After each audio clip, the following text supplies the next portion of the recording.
Hello everyone, this is Peak Entertainment and we are back again, and we're now going to talk about Marvel Studios and Disney and the literal onslaught of announcements showcasing the future content due to arrive in both cinemas and the Disney Plus platform.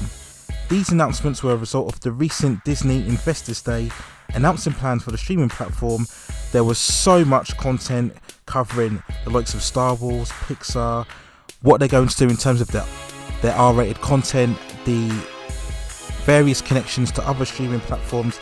It was literally a 4 or 5 hour presentation. If you went on YouTube, you could see many other content creators giving live coverage and commentary on it. It really did make your head spin at once, the amount of content that they were literally announcing, and it further established, I think, just how massive a competitor that Disney is going to be in terms of the streaming wars. And I think it was, in short, a lesson to Warner Brothers and HBO Max and how they've handled their business in terms of rolling out their own streaming platform.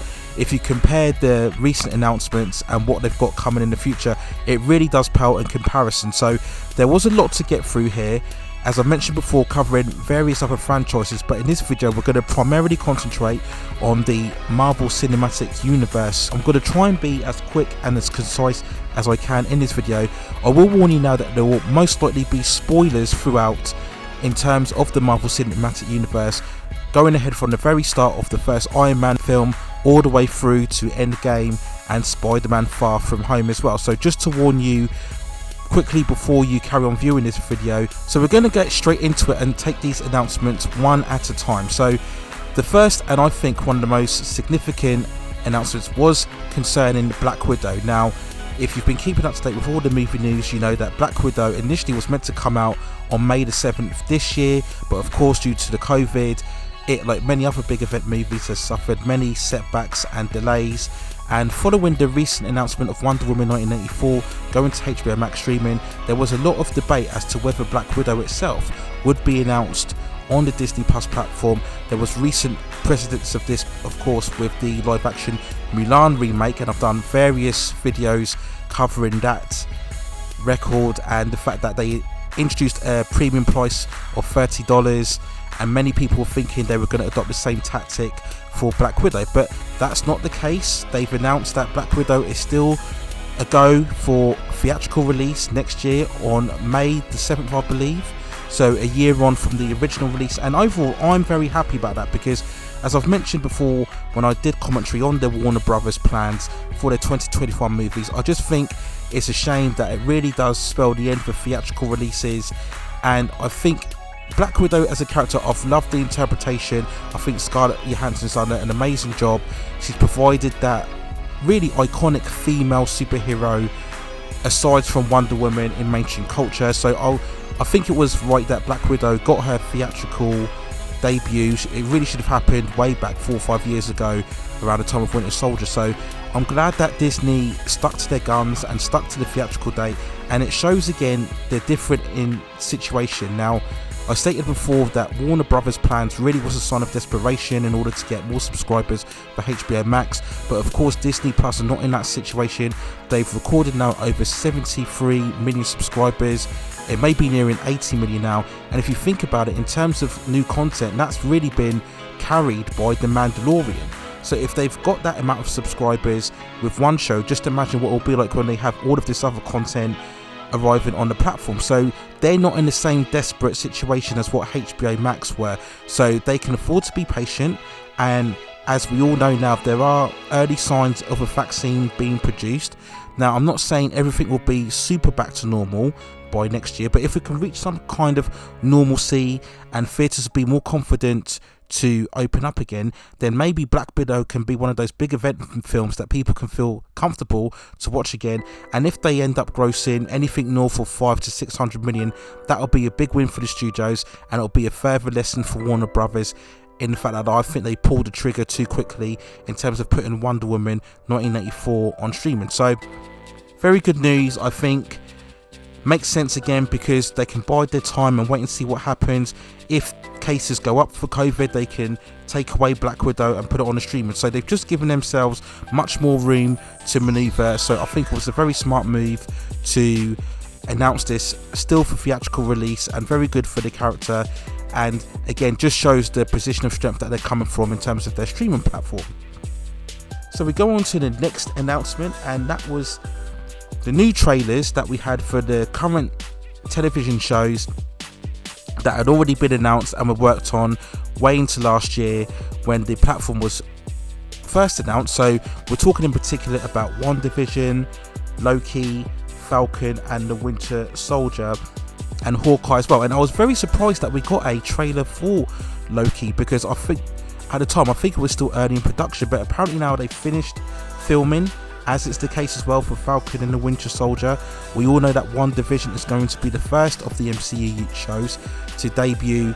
I think it's early next year, January 2021. So that's very good as well. So all of these shows are good to go. So overall in the trailers, I thought they were decent, nothing too relatively or spectacular. And I'm going to do a separate video concerning the trailers, because overall very good. The fact that they're now getting ready to roll out these shows, and like I said, once these shows roll out next year, it's only going to boost the subscriber count as well in long run. So I think overall Loki was the best trailer that impressed me the most. If we talk quickly about Hawkeye, they revealed some details in the fact that Kate Bishop, she'll be making an appearance on there as well. And if you go online, I think there are some on-screen photos showing Kate Bishop in the costume as well. So again, I think that's early hints that she will eventually take over the role of Hawkeye, whether it be in television format or whether we see her participation in the further Avengers movie. So yeah, they're already sowing the seeds for that, and they're doing that with a lot of the other characters within the movies, which I'll talk about later as well. So yep, that's the source material as well, so no real kind of surprises there. The next big news was surrounding Black Panther 2, and of course this was following the very sad passing of Chadwick Boseman.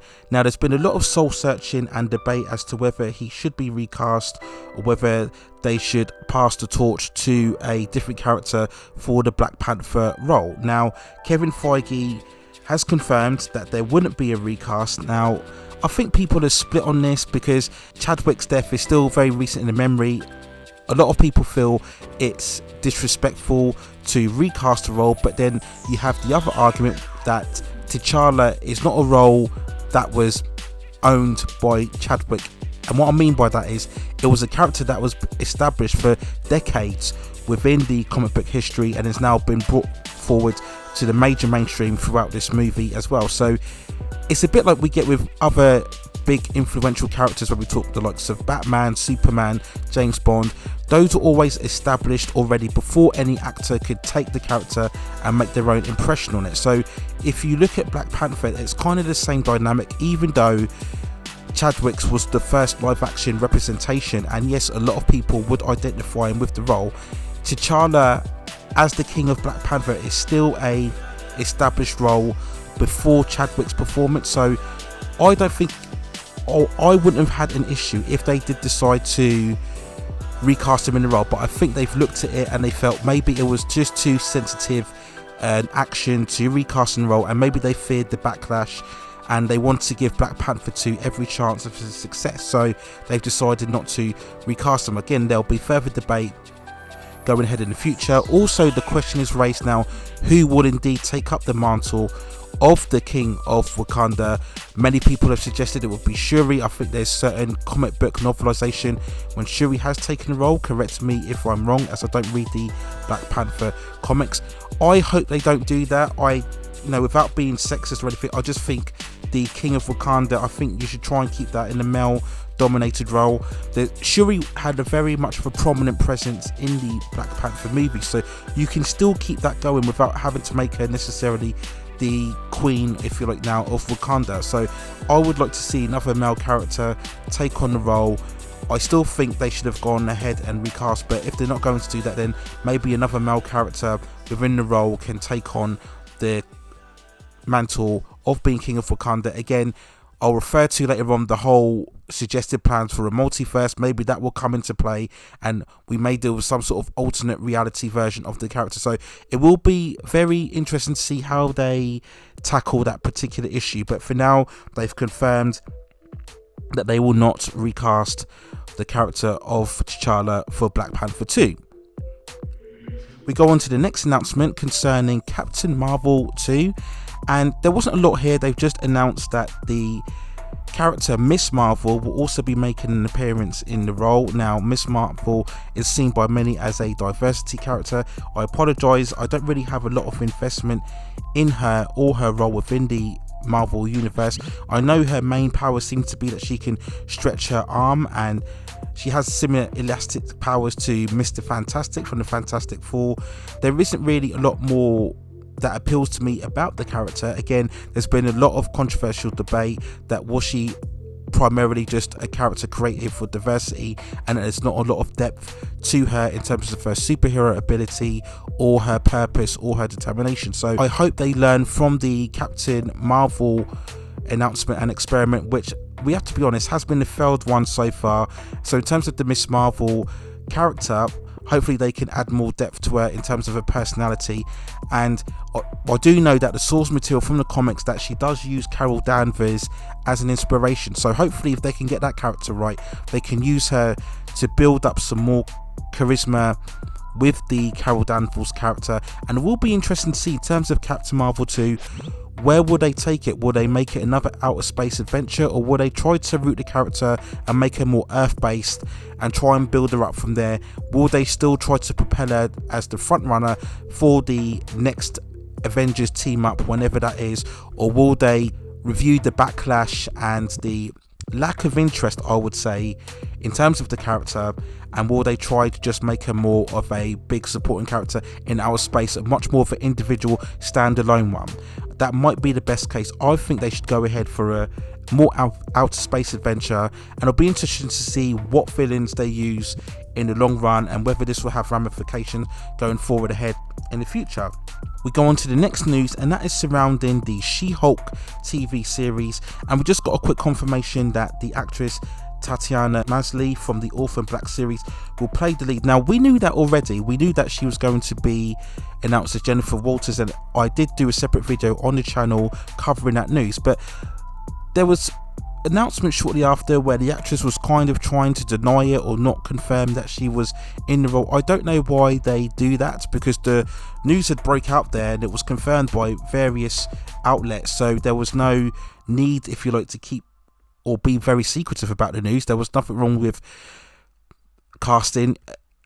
From what I can see, everybody has respected a lot Tatiana Maslany, and she has won an Emmy for a performance in Orphan Black, so I don't think there was no issue with keeping it a secret. So we have that confirmed now, and I think the more interesting news is that we will get an appearance from the villain Abomination from the 2008 Incredible Hulk reboot that was directed by Louis Leterrier and starred Edward Norton as Bruce Banner, and that was taking the rights from the Universal of the character and integrating it into the MCU. So I think that decision was made because, as far as I can tell, She-Hulk doesn't have the extensive or very significant rogues gallery in terms of her villains, so maybe they felt this was the most easiest way to introduce a villain that we already know and has been well established. It wasn't really confirmed what happened to Abomination at the end of the Incredible Hulk movie. The climax, I think Hulk defeats him, and then Abomination, it's hinted that he gets taken away by the government, so they can introduce that character again, and Tim Roth will be returning as the role as Colonel Bronsky, I believe that's his name. Abomination was very much of a hulking big presence in terms of his design, so does that mean that She-Hulk herself will be very big when they do the CGI rendition? Because I think some people worry that they were just going to scale her down in terms of her size and just get, if you're like, a typical more female bodybuilder, and then use the Tatiana's face as motion capture. And I think Kevin Feige in the presentation confirmed that She-Hulk would be at least 6'7". So for me, that's the real interesting part. How are they going to rendition the She-Hulk character in terms of a visualization? Because that's going to be very important and will be key to whether this show succeeds or not. So that'll be very interesting to see how they visualize the character. We do know as well that Mark Ruffalo, it was confirmed, will be returning in his role as Bruce Banner. That makes complete sense, because if you didn't know, the whole origin of the She-Hulk character is that she's fatally wounded in an accident, and Bruce has to transfuse his blood into her to save her. And of course, we all know his blood contains the gamma radiation, and that's what fuels Jennifer Walters to become She-Hulk. So makes complete sense that Mark Ruffalo will return in the role. And also I'm pretty sure that John Hurt will return as the General Ross character, Thunderbolt Ross as we refer him to a lot now. He's already appeared as well in Incredible Hulk, also in Civil War as well, so he'll probably be making an appearance. And some people have theorized that we'll get multiple Hulks, because as well you're going to have Bruce Banner as well as General Ross as well, who in the comic book iterations takes on the red version of the Hulk as well. Now, me personally, I don't want to see too many multiple Hulks, because I think that takes away the speciality of She-Hulk. So that's one thing I think they need to be aware of. I think if you have multiple versions of Hulks jumping around all over the place, it will take the individuality away from She-Hulk. And another suggestion from Kevin Feige was that he mentioned, of course, that Jennifer Walters, as we all know, is a lawyer, and he mentioned there may be other lawyers or legal representatives appearing in the show. Now, there have been many rumours flying around that the Charlie Cox version of Daredevil from the MCU Netflix shows may be brought back to the fold in some capacity. They're linking it to perhaps the Spider-Man project, which I'll mention later on, but this is maybe another sign. Now, he didn't say Daredevil, but of course other legal representatives. We all know that Matt Murdock is probably one of the most famous lawyers characters within the Marvel Universe, so that's a big hint perhaps that we will be seeing Charlie Cox return in some capacity within the She-Hulk version. And of course, this is the whole advantage that they have in terms of this MCU, is that they can have multiple projects of characters making appearances across the board. So that's something to look out for in the future as well. So I'm still very enthused about She-Hulk and very interested to see how they take their character and visualize the size and the shape and the power of She-Hulk when we see her on screen. The next news was the Moon Knight revelations and the fact that it will have much more of an Indiana Jones escapist adventure feel to it. Now, I'm not clear very much on Moon Knight. I do know that he is a character, a superhero that suffers from multiple personality and identity disorders. So when Kevin Feige describes the tone of it, I was a bit surprised, because I think the elements that are interesting people a lot of Moon Knight, because you're dealing with multiple personality disorder, so we're very much looking at a difference in tone in terms of the MCU, because if we look at the majority of the characters, they've been very much optimistic, proactive, very bright personality. So I think what people are very attracted about Moon Knight is not essentially his superpowers as such, is his whole character, and it'll be very different in terms of the dynamic of a character. Are you going to tackle the likes of the mental illness and the mental disorders? So that's what appealed, I think, a lot of people in terms of the interest of Moon Knight. But when Kevin Feige describes an Indiana Jones type of adventure, it kind of goes against, I think, the idea of a mentally capacitated character. So it will be interesting to see how far tonally they go with the character. Will it be more serious, or will it be a much more of a high-spirited knockabout adventure run? So now, one thing I did notice as well, that he didn't confirm Oscar Isaac in the lead role. People have run with that announcement through various news outlets. I'm pretty sure he will be confirmed as Moon Knight, but I just thought they would have confirmed it in this presentation here. But I'm pretty sure it won't be too long before we hear the news that Oscar Isaac is cast in the main lead role. So no major issues there, and I'll be looking forward to see when we get some footage in terms of Moon Knight. So they just confirmed that Shang-Chi and the Legend of the Ten Rings had finished up filming now. So that's due for release, I think, in July 2022. So there's not a lot more we can determine from that. They've wrapped up filming, and I'm pretty sure within the next 5 to 6 months we'll eventually see some footage. Again, further diversification from the Marvel Cinematic Universe. They will be hoping that by 2022 we can have theatres open again on a global scale, because I'm pretty sure they will be relying heavily on the Asian and Chinese box office for Shang-Chi. So again, planning ahead, planning for the future. I think they've got a lot of confidence in this project, so it'll be very interesting to see where we can see some footage in terms of this project. Another revelation was the fact that we will be getting a Secret Invasion series, and this will be the very much rumoured Nick Fury led television series that there was a lot of speculation in the last couple of months. Now again, I'm not a hardcore comic fanboy, but I do know the Secret Invasion, it is a major crossover event detailing the story of the Skrulls and how they've infiltrated the Earth planet and they emerge as a major force. We all know that the Skrulls have been established within Captain Marvel movie. They took a different dynamic because they are very much villains within the comic book versions, but they were established as heroes, or a certain portion of them were established more as victims, and they were breaking away from the more tyrannous rule of the Skrulls. So that'll be very interesting to see how they play that up. How many episodes will it be? Will they delve more into the backstory of Nick Fury? Will we see some sort of origin, how he came to be involved with S.H.I.E.L.D. and a soldier as well? So not too much more to speculate in terms of that, but it's very ambitious to take on that Secret Invasion. Will they keep it more self-contained within the television series, or will they have that link in to the other movies and television series as well? Another announcement was the Ironheart television series.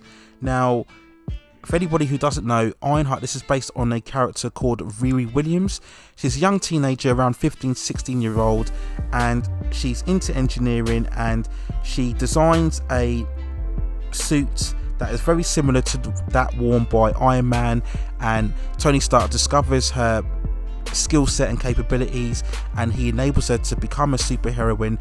Now, various comic book stories have essentially taken over the role as Iron Man, and I know this is very controversial amongst the hardcore comic book fans because there was a lot of debate about the way that the Marvel comics ventured more into diversity. They went a bit overboard with it, and they were race changing and gender changing a lot of the more established heroes. You can read about this a lot online, and many people felt that this is what affected the comic industry and Marvel comics in the long run. Maybe this is more of a play again for the diversity angle in terms of the race and the feminism again. I'm sure that'll be talked about a lot in the future. Do we really need an Ironheart series starring Riri Williams? I'm not sure we do. I don't really find a lot of compelling aspects to her character, but hey, this is the Disney Plus, and they can really venture out and take on these more smaller scale, less well-known characters and visualize them on screen. So very good for any fans of the character to see this realized. Will we see Robert Downey Jr. being brought back in terms of some capacity? Again, if you go to the source material, I believe that Riri Williams is helped by an AI version of Tony Stark. So will we see that brought forward when we get this character introduced? That'll be interesting to see as well. So I think it's just another female character that they can bring and integrate into the universe. So we will wait and see in the next couple of months more details and disclose in terms of Ironheart and Riri Williams. Another announcement that they made was a new show titled Armored Wars, and this will be a show focusing on War Machine, which is played by Don Cheadle ever since Iron Man 2 way back in 2010, and there wasn't much in details in terms of the story, the plot, who the villain will be. I have to say, I'm not sure really that War Machine really warrants his own series. Don Cheadle has been good in role, he had good chemistry with Robert Downey Jr., but I don't see enough value in a War Machine led show itself. We don't know anything about how many episodes this will be or the budget size, so we'll find that out later on in the future. But I just don't see any particular narrative. Again, will this link with Ironheart series? Will he be making any cameos in Falcon and Winter Soldier? Vice versa as well, will they be making any appearances in his show as well? We've got no confirmation as opposed to dates or episode lengths either, so we'll find that out in the future. But just first initial feelings was kind of indifferent. I don't really see the need for a War Machine led television series, but it could turn out to be good, and we'll see in the many coming months when we get more details on it, and I can maybe do more coverage on it in the future.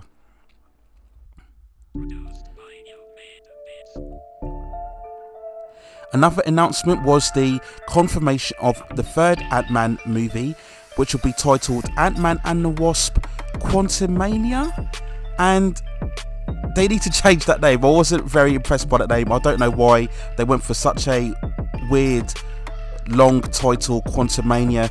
Again, did they need to call it Ant-Man and the Wasp? Again, I would have much preferred just Ant-Man 3 or Ant-Man with another subtitle. Yes, of course, we understand that Evangeline Lilly as Janet Van Dyne is a major player within the Ant-Man franchise, and they had good chemistry, her and Paul Rudd as Scott Lang. I think the Ant-Man movies are entertaining enough, they're enjoyable. I think the sequel was a bit underwhelming, it wasn't quite as ambitious as the first movie, but just overall solid entertaining film. So all credit to them that we're getting a trilogy complete of Ant-Man. Who would have said that way back 5-7 years ago, that Ant-Man as a character would be getting his own trilogy? So well done to them on that achievement. So will be very interesting to see. The subtitle itself, QUANTUMANIA, indicates again that we will be getting lots of activity involving the quantum realms. Again, will this tie to the concept of the multiverse, that will see Ant-Man popping up again in multi-universes along with the likes of Doctor Strange and Spider-Man and all the other characters involved in that story arc. So Peyton Reed will be coming back to direct the third movie, and I'm pretty sure, as well as Evangeline Lilly, we'll probably see more cameo appearances from Michael Douglas and perhaps Michelle Pfeiffer as well. It's always good to see them. They are very much screen legends of the industry in my eyes. So yep, I'm sure Ant-Man will be very brisk and entertaining like the previous sequels. That name, they need to change that name, QUANTUMANIA. I don't know why they went for such an odd title, but we'll see in the future when we get footage and trailer how that goes on in the long run. We also as well had the What If animated series. This is a concept where basically we take the Marvel characters, and it's very much of an Elseworld alternative storyline. So they'll be assuming different identities and taking on different storylines, and it very much is the what if a certain character was this way or that way.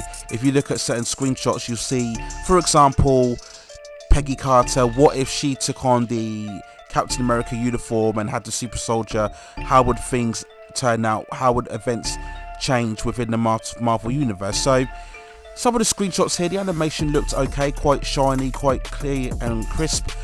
It's not really a project I'm overly interested in. I like to really concentrate on the current continuity that we have on here, but a lot of comic book fans, they always like the alternate versions and the Elseworld interpretations of the characters, so could be very good.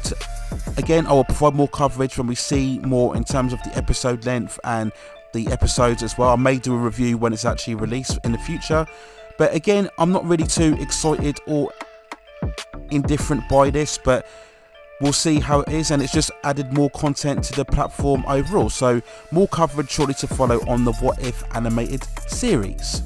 Perhaps the most surprising announcement was the revelation that they will be now working on the introduction of the Fantastic Four into the Marvel Cinematic Universe. Now, we all know since Disney acquired Fox Studios that meant that they now had the rights to both the Fantastic Four and the X-Men, but the fact that they were working on the Phase 4 movies and the television shows, we generally felt it would be at least a couple of years, maybe 3, 4, 5 years before we got any remnants of any news regarding both the Fantastic Four and X-Men. I've always felt that was the right way, that they should take their time, establish their new continuity post the events of Endgame, and then slowly work together to integrate both the Fantastic Four and X-Men into this universe. But so I was very surprised that we got some sort of mention. It wasn't really that substantial, to be honest. All we had confirmed is that the director John Watts will be helming the movie. Now, John Watts, if you didn't know, directed both the Spider-Man movies, Homecoming and Far From Home, which I enjoyed as well. It'll be very key if they can make the success of a Fantastic Four going ahead, because if you look at that universe, that's when you're concerning the likes of Doctor Doom, Silver Surfer and Galactus. So it's very important that they get the Fantastic Four right. That's why I supportive of the fact that they take their time with it, because if they could get those characters right on screen, it will just elevate the cinematic universe on a whole another level. And if we're honest, Galactus is that next level villain that can be on the same level as Thanos within the Infinity Gauntlet. So really not much to go on within this announcement. I'm just surprised that they made it, to be honest, because we weren't really expecting much news on Fantastic Four. But just hopefully now they can get it right. You know, we've had the 2 lackluster attempts from Fox to bring the characters to the screen, so hopefully now Marvel Cinematic Universe can really make these characters appealing to the mainstream audiences and get these characters right. And like I said, there's a whole universe worth within the Fantastic Four of great villains that you could bring to the screen and have them integrate with the other characters within the universe. So hopefully this will be a good introduction, and we'll see what news we get within the next upcoming months regarding the Fantastic Four. We did get small little details concerning Thor Love and Thunder. We knew already, but they confirmed again that Christian Bale will be involved as the villain of the piece for Love and Thunder. Now, it was an interesting choice because, as we all know, Christian Bale is, for me, one of the leading actors of the current generation within movies. But the majority of his roles, he's a very intense and very serious, one of those method actor types. So, as we all know, Thor Ragnarok was very much hinging on the comedy aspects, and Love and Thunder, from what we've seen and heard so far, is going to very much double down on that. I'm not a particular fan of that. I want to see them introduce more of a serious edge storyline to the Thor mythology, but it looks like we're going to go with the more comedic approach. Again, it's a very heavily involved sequel already. We've got the likes of Valkyrie involved, and Jane Foster, as we know, will be taking on the Mjolnir in some capacity, again linking to the comic book version. So we'll wait and see more. I mean, Christian Bale is a fantastic actor, but would he take a much more comedic approach, and how would he fare taking on that more style of humour? So we'll wait and see what we've seen in the future for that. So it's not more we can speculate. I just wish they were taking a much more of a bolder and serious take for this movie, but it is what it is. Thor Ragnarok was a massive box office success, so you can understand to an extent why they're taking on and keep with the same consistent tone, even though I don't really agree with that in the long run. But we'll wait and see what happens with that. There was more mentions about Doctor Strange and the Multiverse of Madness, and that it will have links to the WandaVision, and again, this will be the beginning or sowing the seeds of the Multiverse initiative that we will probably see beginning with WandaVision, taken on to the next level with Doctor Strange and Multiverse of Madness. And of course, we've had some massive speculation really in the last couple of weeks regarding the Spider-Man 3 project. Initially, if you remember from Far From Home, the end credits scene had Spider-Man's identity being outed by John Jonah Jameson, and we've had multiple stories going around that we're getting various Spider-Mans from the Sony movies coming back together in some capacity. We've had Alfred Molina as Dr. Octopus be confirmed making a return, as well as the Gwen Stacy character being played by Emma Stone. Not confirmed yet as well, but we've had other rumours of Tobey Maguire coming back and Andrew Garfield as well. So it sounded a bit messy to me. I'll probably do a separate video, but I'm going to wait until we've got some more concrete announcement, because at the moment it's all rumours and speculation. So I'll wait and see about the Spider-Man projects before I make more comments. So I've got a few thoughts on it, but when we get more confirmed announcement of exactly who is going to be in the role, then I will do a separate video for that as well. So yes, got to the end of this video now. Those are my overall thoughts on the onslaught of announcements from Disney Plus on the Disney Investing Day regarding on the Marvel superheroes and the Marvel Cinematic Universe. Let me know what you think in the comments below. What interests you the most about the announcements? What interests you the least about the announcements? Do you think Marvel are really going all out in terms of their Disney Plus platforms? Do you think they're introducing too much? Do you think they need to be biding their time more? What do you think will happen if we get to next year and theatres don't return, and initially will we see certain projects going forward to the streaming platforms? How do you think that will affect the Marvel universe going forward as well? Because they're on a tight schedule, they're very planned and organised, so to an extent they can't really delay these projects even more so. So eventually, if we don't get theatres returning in the long run, they will have to pull the button and introduce to the streaming platforms. And how will their pricing initiatives be affected as well? So let me know what you think in the comments below. I will do another video very shortly commenting on the Star Wars content that they revealed, which is almost as extensive as the Marvel content as well. So I'll do a separate video for that, as well as a separate video talking about the various trailers for the Marvel cinematic shows, WandaVision, Loki, Falcon and Winter Soldier, and as well. So let me know what you think in the comments below. More content coming for you. Please hit those like and subscribe buttons, and I'll continue to provide more content for you in the long run. So that's it for now on a very extensive breakdown of the Marvel announcements, of the contents for the Marvel Cinematic Universe. Let me know what you think in the comments below. That's it for now. Take care of yourselves, and I will see you very, very soon.